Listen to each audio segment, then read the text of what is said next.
Esta se tomó en nuestra iglesia, en Arkansas. Son mis padres y todos mis hermanos. Se ve una familia hermosa en esta fotografía. Y es de antes de que todo se descontrolara. Eric está detrás de mí. Yo soy la séptima hija de 8. Y Eric es 5 años mayor que yo. Yo salí con una gran sonrisa. Pero nunca me gustó darle la espalda a él, ni en las fotografías. Para muchos no es más que un joven muy apuesto. Un joven educado, parado ahí junto a su familia. Pero él no era como el resto de nosotros. Era como un camaleón, podía transformarse en la persona que más le convenía para conseguir todo lo que él quería de los demás. Cuando lo miro, la fotografía lo hace parecer apuesto y encantador. Pero a esa edad, eso era todo lo contrario de lo que era. Para mí, casi nadie sabía de lo que era capaz.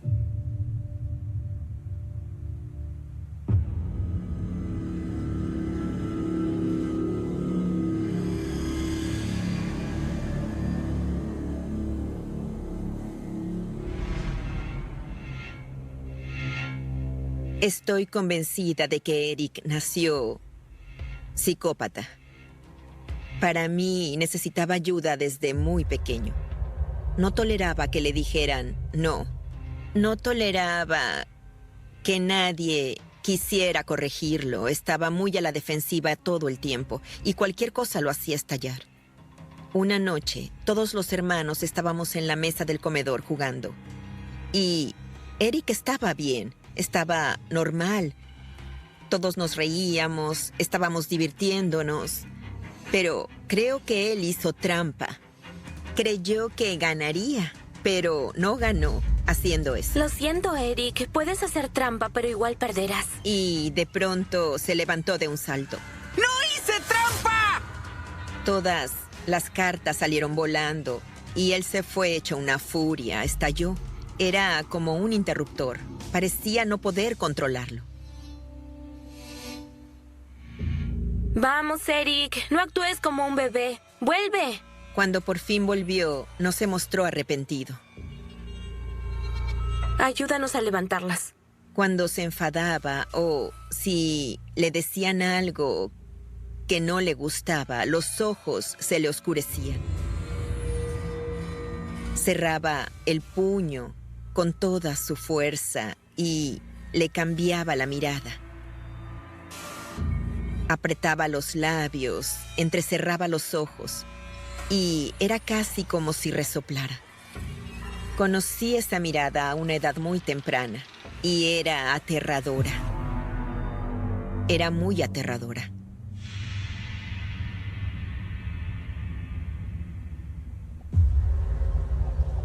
Teníamos reglas. Nadie se paseaba desnudo.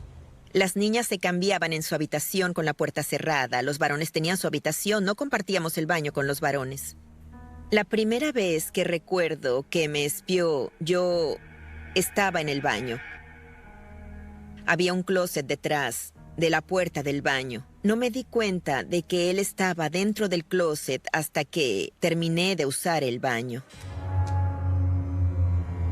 Y cuando vi la puerta del closet moverse, no sabía quién estaba dentro, así que me acerqué despacio y de pronto salió Eric y empezó a reírse. ¡Me asustaste! Se lo contaría a mamá.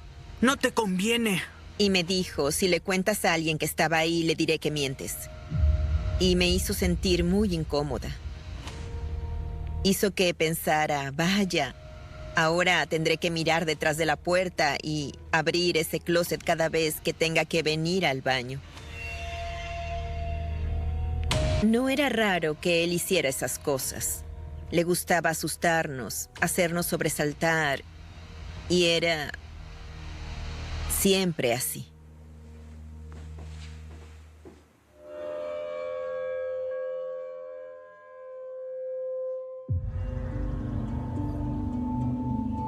A la hija del vecino le habían regalado un pato para Pascuas.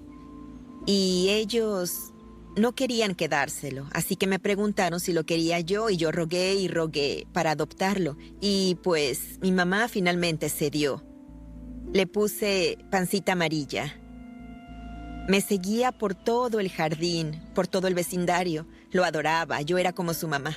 Y un día recuerdo que estaba en la cama con la ventana abierta y estaba leyendo un libro. Y pues se olía el césped recién cortado. Recuerdo ese olor. Y también recuerdo que oí un alboroto, pero la verdad, ya saben, no le presté mucha atención. Y luego vi por el rabillo del ojo que mi hermano venía por el corredor. Entró en mi habitación y tenía mi pato en una caja. Y me dijo, un perro atacó a tu pato. Y yo dije, ¿qué? Eric se quedó ahí sosteniendo la caja como si nada, no mostraba ninguna emoción, ninguna clase de emoción. Y mi pato gritaba y hacía unos sonidos horrendos. Yo lo miré y pensé, esto no es algo que haría un perro. Es decir, casi le faltaba una de sus alas. Se le veían las entrañas. No era el ataque de un perro. ¡Mamá! ¡Mamá! Mi mamá vino corriendo y entonces preguntó qué pasaba. Y Eric enseguida dijo, un perro atacó al pato y Belinda está mal. Así que mi mamá le dijo a Eric, mátalo y entiérralo. Hazlo rápido para que no sufra.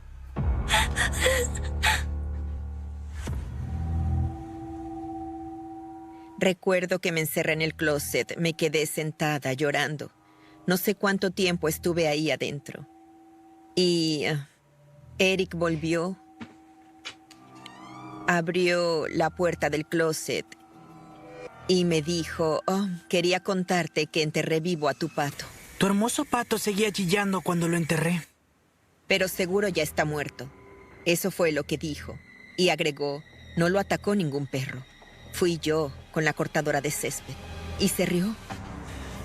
Tenía una de esas sonrisas de oreja a oreja. Parecía estar orgulloso porque podía ver la conmoción y el dolor en mi cara. Él disfrutó hacerme sufrir. Disfrutó hacer sufrir a mi pato. No es una conducta normal en nadie. Eso no era normal. Me quedé en el closet casi todo el día. Me quedé sentada con las puertas cerradas. Me quedé dormida llorando. No volvimos a hablar de eso. Es una de esas cosas que pasan y que no vuelves a mencionar. Nunca lo superé. Lo siento.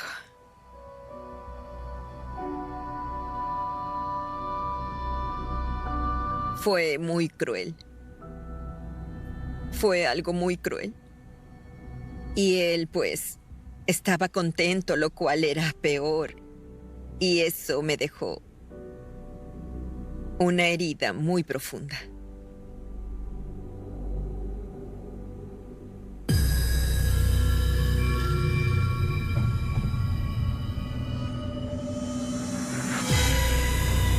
Él distinguía el bien del mal. Yo sabía que él los distinguía, pero creo que había ciertos impulsos que él tenía y que no podía controlar.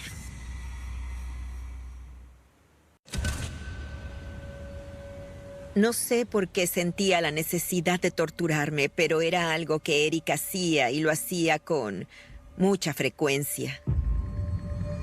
Yo estaba en la sala mirando dibujos animados y él venía y empezaba a ir de un lado a otro. Y siempre tenía el puño levantado y hacía como bufando, y si yo estaba entretenida con la televisión mirando dibujos animados, pues me quedaba sentada ahí absorta, sin prestarle mucha atención. Entonces él me tomaba del cabello y me agitaba la cabeza de un lado a otro muy fuerte. ¡Mamá! ¡Mamá! Me torcía el brazo con mucha fuerza y luego me llevaba el brazo hacia arriba lo más que podía, y yo gritaba y él me decía, ¿te duele eso? ¡Au! ¡Basta! ¡Déjame! Y desde luego yo decía, sí, por favor, basta. Pero él no se detenía. Lo hacía a propósito.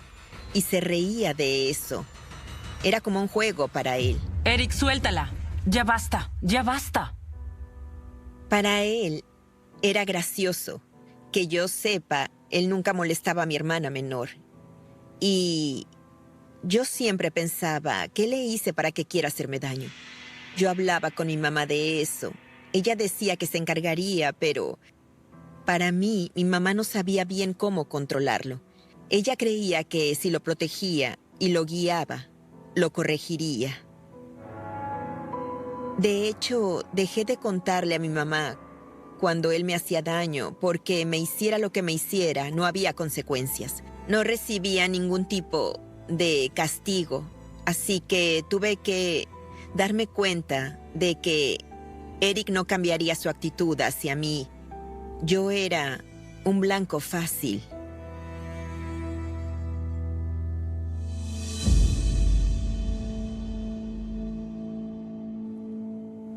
Con el pasar de los años, él buscó nuevas maneras de lastimarme.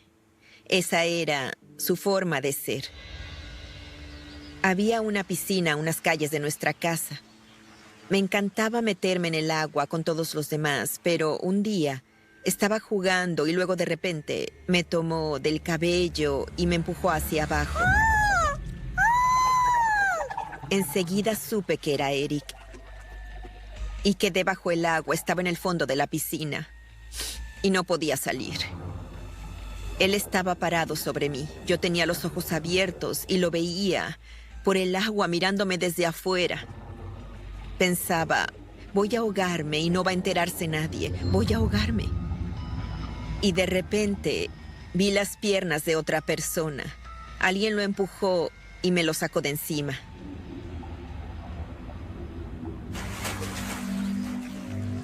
Yo salí del agua casi sin aire.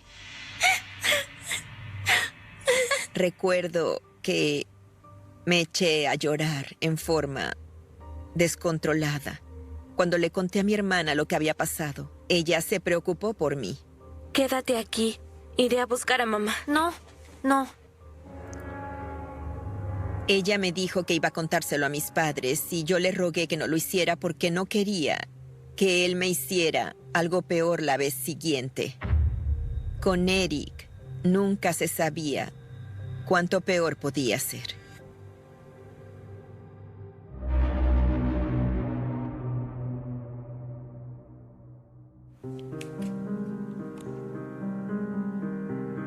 Este es Eric. Creo que estaba en 9º grado. Fue la edad en la que empezó a meterse en más problemas fuera de casa. Nunca me gustó esta fotografía suya, esa sonrisa que tiene en los labios. Conozco esa sonrisa y es muy falsa. Es como si estuviera diciendo, me salí con la mía. La misma sonrisa de cuando torturó a mi pato y de cuando me dijo que lo había enterrado vivo. Yo me mantenía lo más lejos posible de él. Eric tenía problemas con la justicia en ese momento porque la policía ya se presentaba en nuestra casa. Un día estacionó una patrulla y mi papá salió a la calle a hablar con ellos y luego salió mi mamá. Estuvieron un rato afuera y yo me preguntaba qué había pasado. Y luego mi mamá entró y llamó a Eric y él salió y habló con ellos. Yo no dejaba de hacer preguntas. ¿Sabes qué es lo que pasa? Y uno de mis hermanos dijo que creía que había vandalizado una escuela. Otro dijo algo así como, que le habían contado que con uno de sus amigos habían robado una tienda de comestibles en la que estaban trabajando. Su ira ya no se limitaba a nuestra casa, se veía afuera. Él atacaba a las personas del mismo modo que me atacaba a mí. Cuando Eric era más grande, no era raro que la policía viniera a nuestra casa y cuanto más seguido venían, más grave tenía que ser lo que había hecho. Pero yo no sabía qué era. ¡Eric! ¡Eric, vuelve acá! Yo siempre me preguntaba, ¿ahora qué hizo?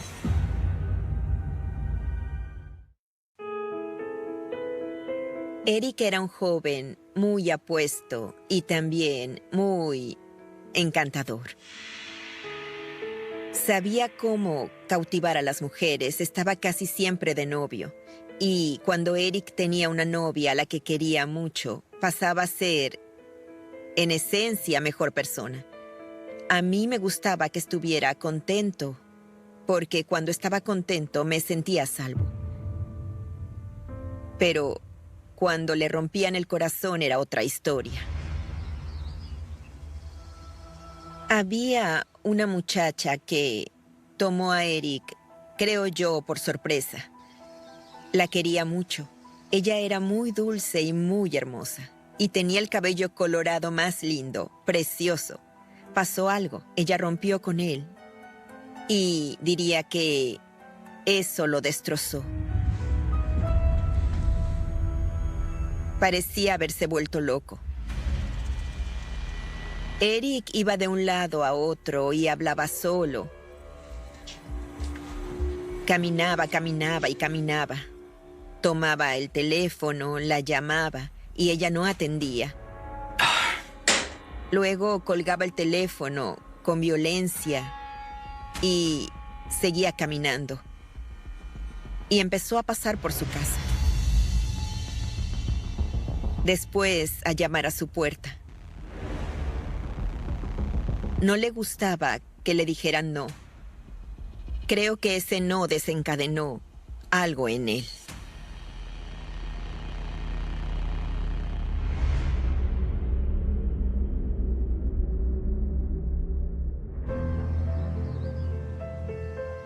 Tenía una obsesión con las mujeres pelirrojas. Si me preguntan a mí, estoy segura de que ese era el detonante.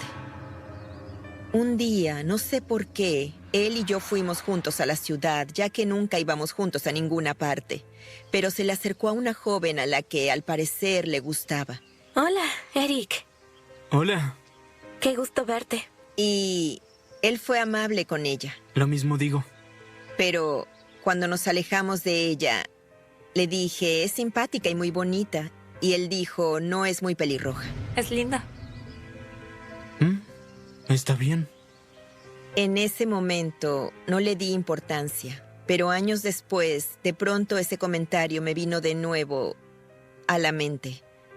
Podía oír esa frase y ver la mirada que tenía en su cara. Pero no le di mucha importancia en ese entonces.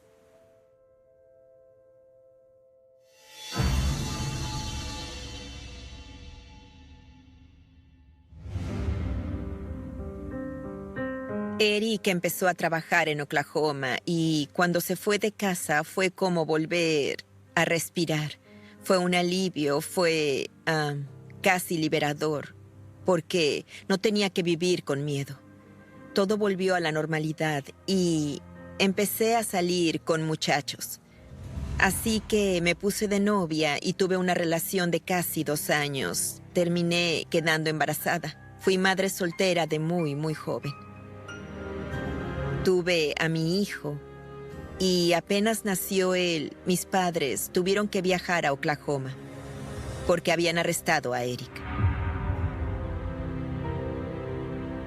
Me dijeron que habían arrestado a Eric por robo, pero recuerdo que un día, después de que se fueron, hubo una llamada. Mi otro hermano estaba hablando con mis padres y tuve la sensación de que no se trataba solo de un robo.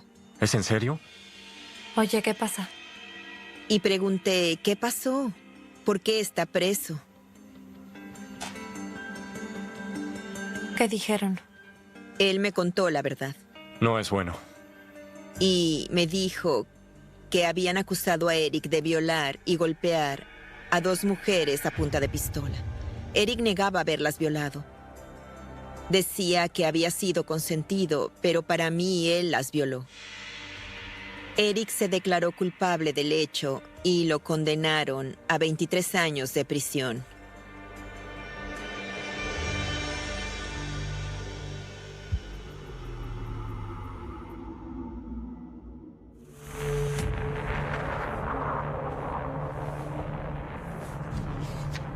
Esta es de poco después de haber salido de prisión. Eric no cumplió toda la condena. Salió antes. Lo liberaron por buena conducta. Y eso era impensable para mí. Muchos pensaban que había cambiado y que le iba muy bien. Y tenía un buen empleo y dejó de meterse en problemas. Uno quería creer que iba a lograr ser una persona distinta, pero unos meses después todo terminó cambiando. Para peor. Y de la peor forma posible.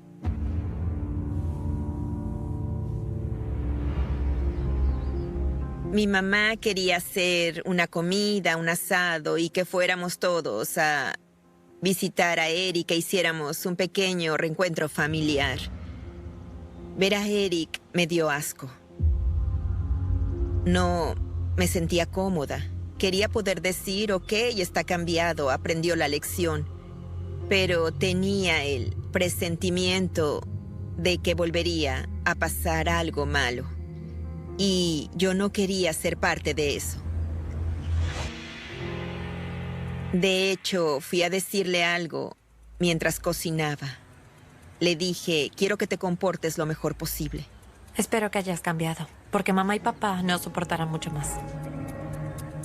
Y él dijo, cumplí mi condena. Y eso fue lo único que dijo, cumplí mi condena. Déjame tranquilo.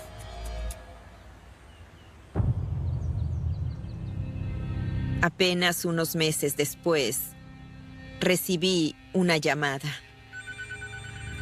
Era mi hermana mayor. ¿Hola? Y me dijo, despierta. Le dije, estoy despierta, y ella dijo, no, siéntate en la cama, te necesito despierta. Le dije, ok, ¿qué pasó? Y ella dijo, tengo que contarte algo. Arrestaron a Eric por un crimen.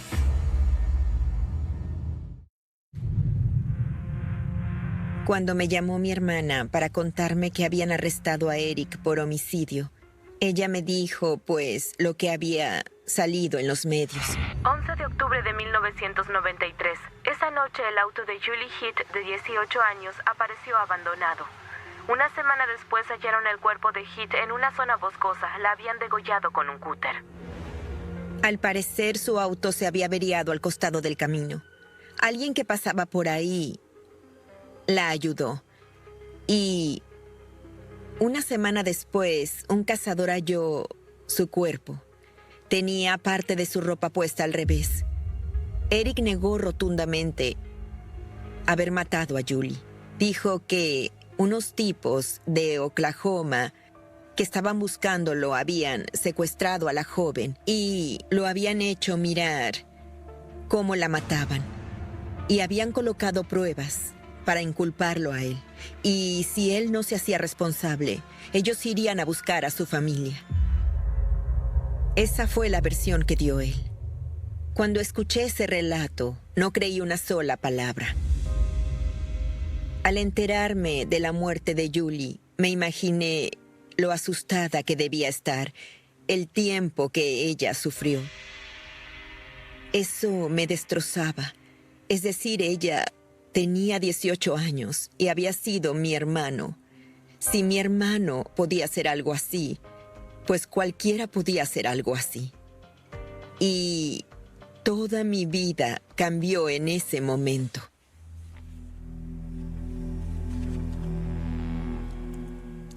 Esta fotografía es de cuando lo arrestaron por el crimen de Julie Heath.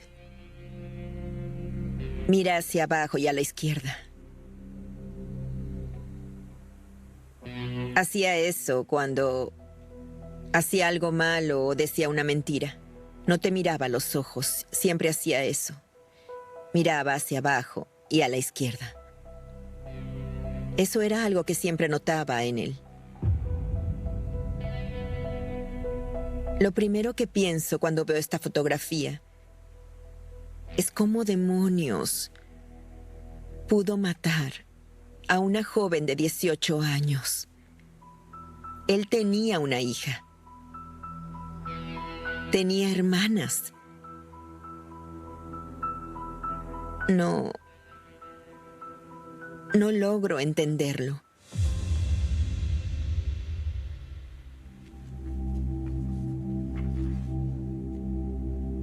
Nunca había visto esto. Vaya. Supongo que estaban por toda la ciudad en ese momento. No debería haber pasado.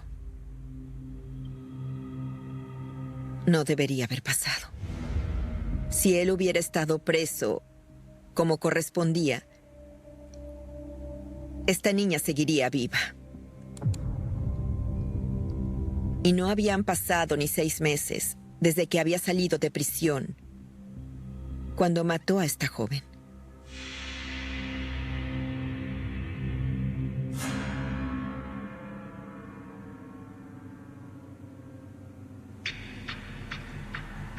Era cerca de Navidad y yo le pregunté al sheriff si era posible que le llevara comida a Eric. Quería hacer algo lindo, no tanto por Eric, sino por mi mamá. Quería tratar de hacerla sentir bien de alguna manera. Así que fui a verlo a prisión. Él estaba en una celda y se acercó a los barrotes. Y yo le dije, oye, el sheriff dijo que puedo traerte comida para Navidad, así que... ¿quieres que te cocine algo? ¿Por qué susurras? Porque necesito que hagas algo por mí. Y él dijo, solo quiero una cosa. Yo dije, ok, y él dijo, quiero que busques el arma homicida y la destruyas.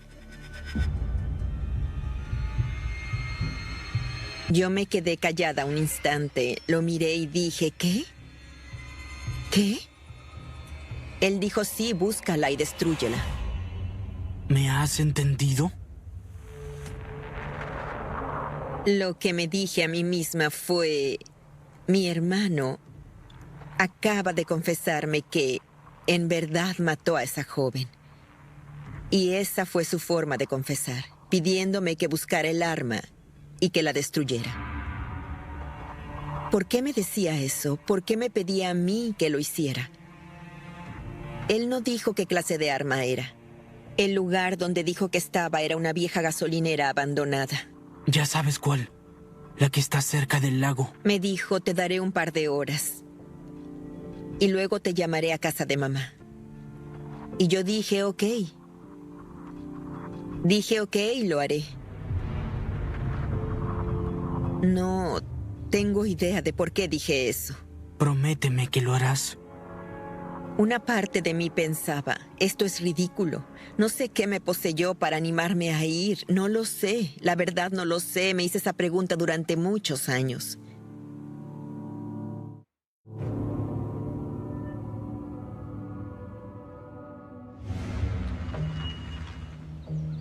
Fui hasta ahí como me lo pidió él. Y no tenía idea de lo que estaba buscando. Y mientras recorría el lugar pensaba por dentro, me lo imagino en este momento riéndose, porque me hizo venir a perder el tiempo. Acá no hay ningún arma homicida. Es uno de sus juegos de siempre para tener el control sobre mí. Ya estaba a punto de volver al auto y de pronto vi un paquete de cigarrillos que él fumaba. Lo corrí con el pie y debajo había un cúter.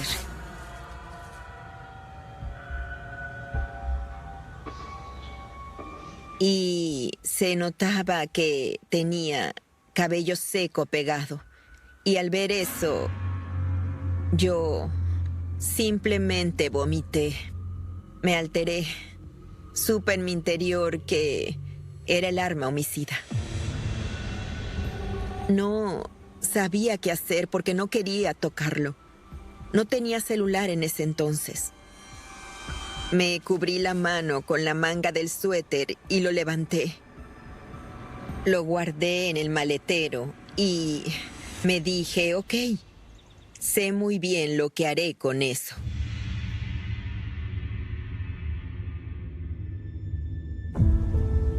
Fui directo a la casa de mi mamá.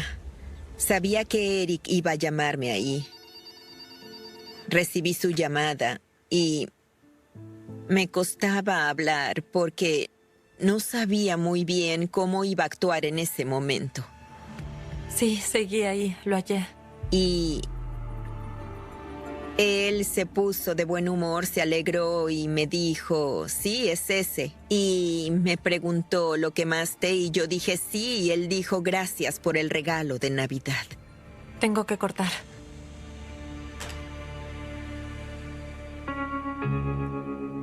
Me sentí mal por mentir, pero sabía muy bien qué iba a hacer con eso. Iba a entregarlo. No tenía dudas. Desde el principio, me dije, él no me conoce para nada. Si de veras creía que iba a destruirlo. Salí a la calle porque en ese momento ya había decidido que iría a la fiscalía. Belinda, espera. Pero luego mi mamá salió corriendo y me preguntó, ¿dónde está? ¿Dónde está? ¿Cómo puedes hacer esto? Es tu hermano. No tengo otra opción. Uno de mis hermanos le había contado a mi mamá que yo tenía el arma homicida en el maletero y que pensaba entregarla. Ella se echó a llorar. Me partió el alma, pero tenía que hacer lo que me habían inculcado y pensar en mi familia. Yo tenía una hija pequeña y si le hubiera pasado eso a mi hija, yo hubiera querido que alguien hiciera lo correcto. ¡Belinda! Y por eso hice lo que hice.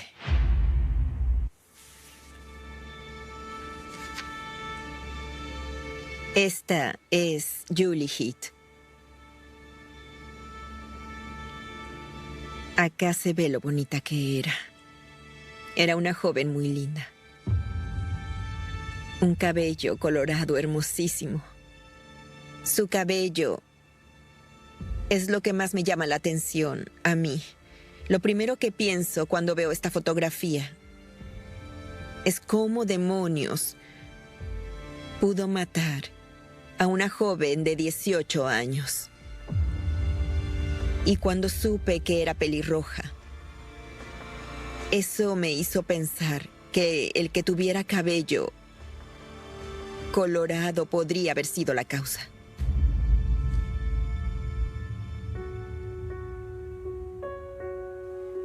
La conversación que había tenido con Eric hacía muchos años se me vino a la mente. No es muy pelirroja. Y yo seguía repitiendo esa frase en mi cabeza, no es muy pelirroja. Y una parte de mí siente que él lo disfrutó porque sé por cómo me atormentó a mí, por lo que me hizo, el placer que le daba. Y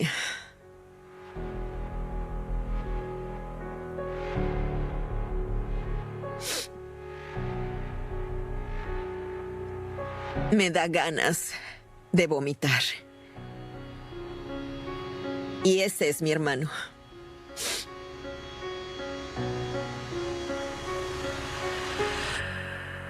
Les arruinó la vida a muchos.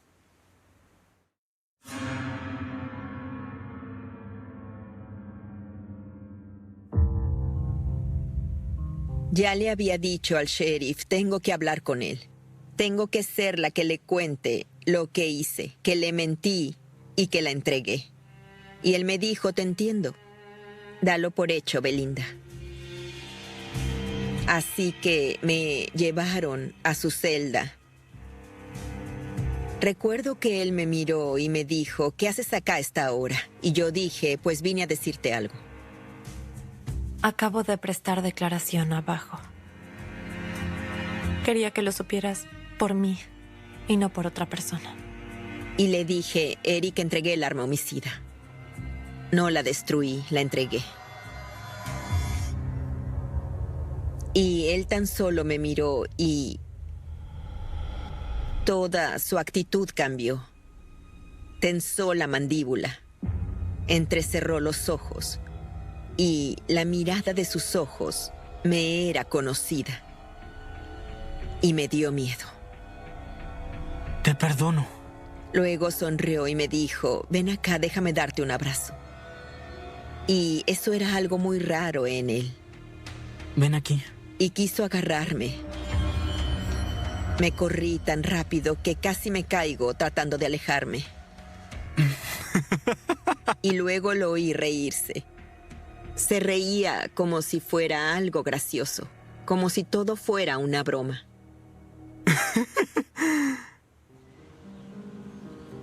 Cuando salí vi a mi mamá hablando con el abogado de mi hermano. Y ella me miró y me dijo, ¿qué le hiciste a mi hijo? En ese momento supe que iba a haber un gran conflicto entre mi mamá y yo. Belinda, todo esto es culpa tuya. Y su abogado dejó muy en claro que acababa de firmar su sentencia de muerte. Me dijo, ya mataste a tu hermano, acabas de matar a tu hermano, lo sabes, ¿no? Pero sabía muy bien que no sería yo la culpable de la condena de mi hermano.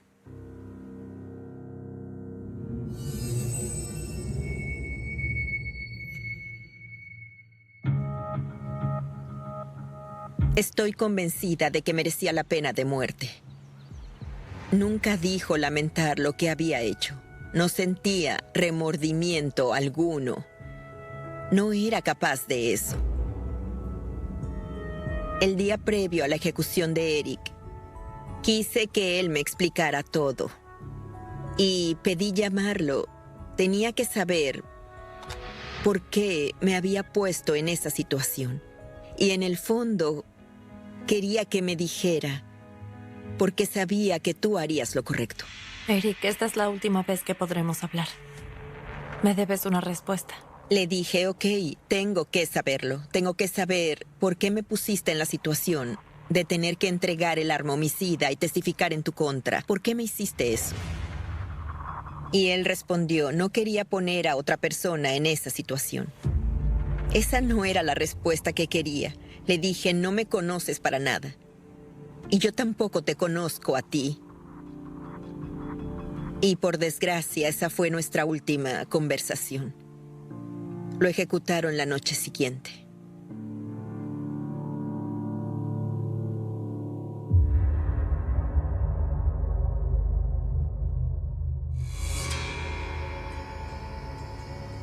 La noche de la ejecución de Eric, estaba sentada en el sofá y me quedé dormida de a ratos. Y no sé qué fue, pero algo me despertó y dije, se acabó. Ya está. Lo sentí. Y mi ex esposo dijo, no, aún no dieron la noticia. Y en la parte inferior de la pantalla informaron que habían ejecutado a Eric Nance y decían la hora. Y no tengo forma de explicar cómo. Lo supe. Fue muy raro. Fue una sensación. Sentí que por fin todo había terminado.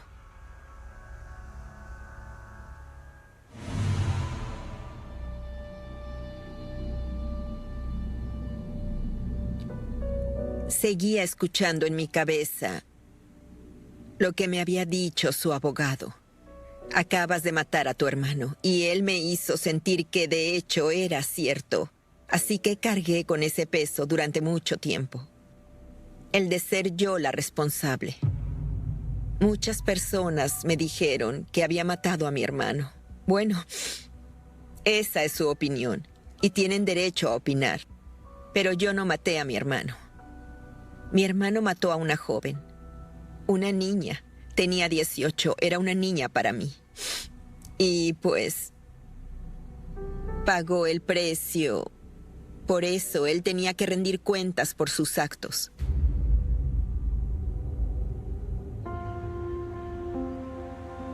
Pero fue muy difícil. Perdí muchos amigos. Por eso me divorcié.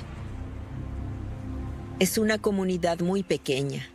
Así que cuando un pariente hace algo tan horrendo como lo de él, todos te asocian con ese tipo de conducta. Así que pasaron a conocerme como la hermana de Eric Nance. No tengo nombre. Soy la hermana de Eric Nance. Tengo miedo de que haya más personas como él por ahí. Y ahora sé muy bien que él no es la única persona del mundo que hizo algo así, o capaz de hacer algo así. La verdad, a veces tengo terror, porque si mi hermano pudo hacer algo así, cualquiera podría hacer algo así.